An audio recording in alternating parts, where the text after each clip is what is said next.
The Seattle Storm open the season Friday night, 7 o'clock against the LA Sparks, and let's welcome in the best point guard in the world, Sue Bird. And I only say that, Sue, because your college coach, Geno Auriemma, your Olympics coach, Geno, all the other people that have played with you, they've tagged you as the best point guard in the world. Now, I know you don't believe it, but when you hear that, how do you feel?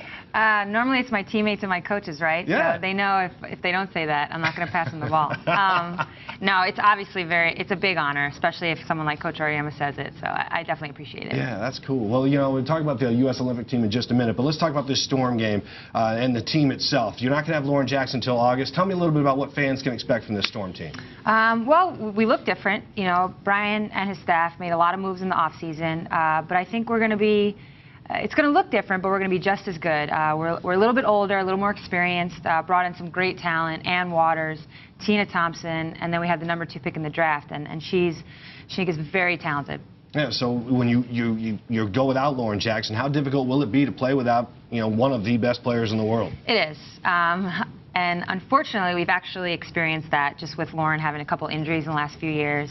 So we know you can't think about what you don't have. You can only focus on what you do. And right now we have a very balanced team. Good experience, some young talent who will kind of energize us older players. And I really think fans are going to like what they see. All right, that's a 7 o'clock tip at the Key Friday night against the LA Sparks. So let's shift gears a little bit, because the Key was the site of a scrimmage against the Chinese national team. Sue, of course, on the U.S. Olympic team. 6 former UConn players on that team. Yeah. We were talking earlier. This is almost just like one big cohesive family. You're so used to playing with each other. Yeah, really. And Coach Auriemma, even though you know, a lot of time has passed and he's added some things to his arsenal, his philosophies at the core are the same. So for the 6 of us, you know, it's very easy to step out and play for him again. I think that helps bridge the gap with the other 6 players. It just makes for a smoother transition. All right, you go into the Olympics. Australia is obviously one of the favorites. Yeah. You guys are the favorite. What other teams pose problems for the U.S.? Well, definitely Australia. You know, obviously everyone's very familiar with Lauren. She's lovely to play with, pain in the butt to play against, so that's always going to be tough.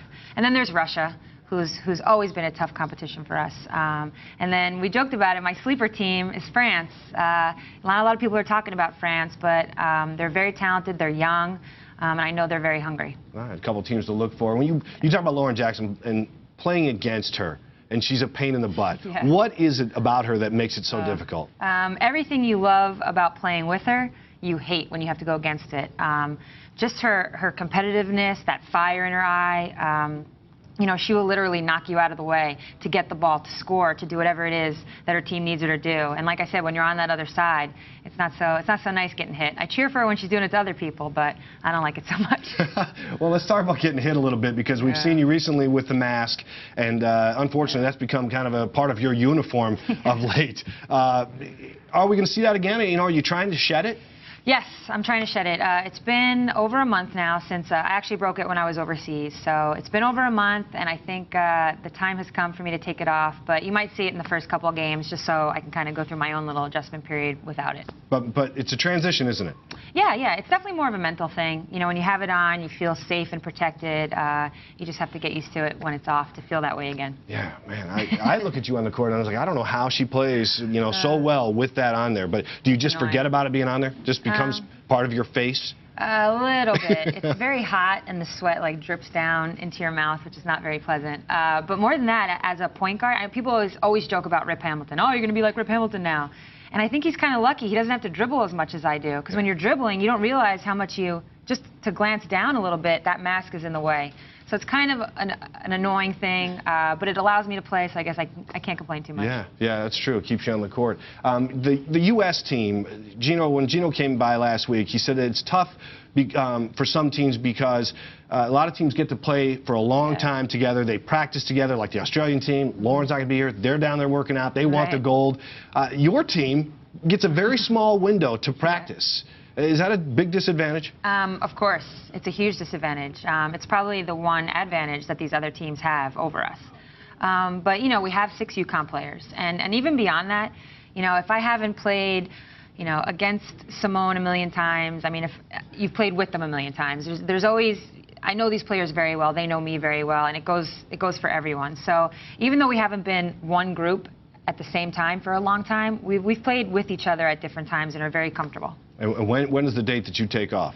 I don't even know. Oh, trick question. Yeah. We'll just cut that out. July. Let's bring it back around to the WNBA, Okay. and you talk about the balance of this league. Yes. Minnesota Lynx, defending champs. They really came on strong last year. Really took it to you guys to start the season. Yep. Is that a testament just to how the talent has grown in this league? Yeah, I mean, you think about it, there's 12 teams, only 11 roster spots.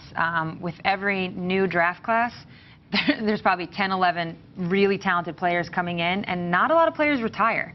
So when you have that, it just, I mean, for lack of a better way of explaining it, just kind of weeds out everybody else. And what you're left with is the best players in the world, literally. So that makes for some very competitive basketball, and it's tough. I mean, every night, anything could happen. It's tough. Yeah, it's a good point. If you've never been to a Storm game, you really owe it to yourself to go down there and watch these guys play, because it is not, it's a very physical game, and people may be surprised at how physical it is when they get out on the floor, and I expect that kind of game against the Sparks on Friday. Yeah, for sure. You know, the Sparks, Candace Parker's back, and, you know, they only had her for half the season last year. I know she's very motivated, and they had the #1 pick, so you can come see her play. It's going to be a tough game. All right, that's Friday night, 7 o'clock tip at the Key, the Storm and the Sparks. Sue Bird joining us. Thanks for coming on. Thanks. We appreciate it. Yeah, of course.